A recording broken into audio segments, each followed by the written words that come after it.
भारताच्या मध्यभागी वेगाने घडत आहे विकासाची एक नवी कहाणी. नागपूर, भारताची झिरो माईल सिटी, आता देशातील सर्वात वेगानं विकसित होणाऱ्या निवासी शहरांपैकी एक म्हणून पुढे येतेय. समृद्धी महामार्ग, मिहान, मेट्रो विस्तार आणि अधिक सक्षम विमानतळ जोडणीमुळे नागपूर आता अधिक वेगवान, अधिक सुलभ आणि भविष्यासाठी सज्ज शहर बनतंय. आजचे घर खरेदीदार केवळ घर शोधत नाहीत, ते शोधतायत मोकळी जागा, स्वतंत्र जीवनशैली आणि दीर्घकालीन मूल्य.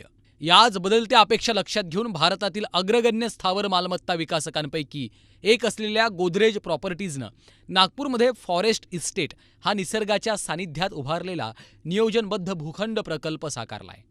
समृद्धी महामार्गाजवळ वसलेला गोदरेज फॉरेस्ट इस्टेट हा जवळपास 111 एकर परिसरात विस्तारलेला निवासी भूखंड प्रकल्प आहे. शाश्वतता आणि आरोग्यपूर्ण जीवनशैलीला केंद्रस्थानी ठेवून हा प्रकल्प संतुलित जीवनाचा अनुभव देतो.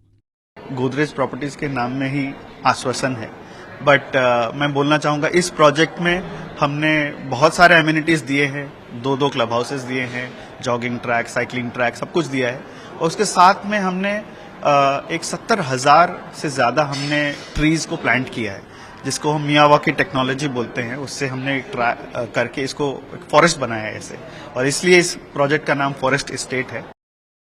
या प्रकल्पातील एक विशेष आकर्षण म्हणजे जवळपास 4.75 एकर परिसरात विकसित करण्यात आलेले जपानी शैलीतील मियावाकी जंगल, ज्यामध्ये 70,000हून अधिक स्थानिक रोपांची लागवड करण्यात आली आहे. निसर्गाच्या अधिक जवळ जाण्याचा अनुभव देण्यासाठी इथं फलक मार्ग, शेकोटीसाठी विशेष बैठक व्यवस्था आणि उंचावरील भोजन कट्टा यासारख्या वैशिष्ट्यपूर्ण अनुभवांची निर्मिती करण्यात आली आहे. यासोबतच जवळपास 13.7 एकर मोकळ्या हिरव्या जागांमुळे जैवविविधता आणि पर्यावरणीय संतुलनाला देखील प्रोत्साहन दिलं जात आहे.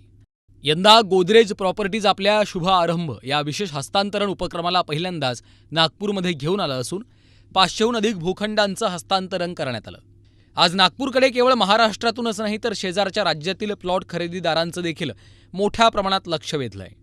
यातून नागपूर हे उत्तम जोडणी असलेलं आणि भविष्याच्या दृष्टीनं आशादायी निवासी शहर म्हणून वेगाने पुढे येत असल्याचं स्पष्ट होतंय.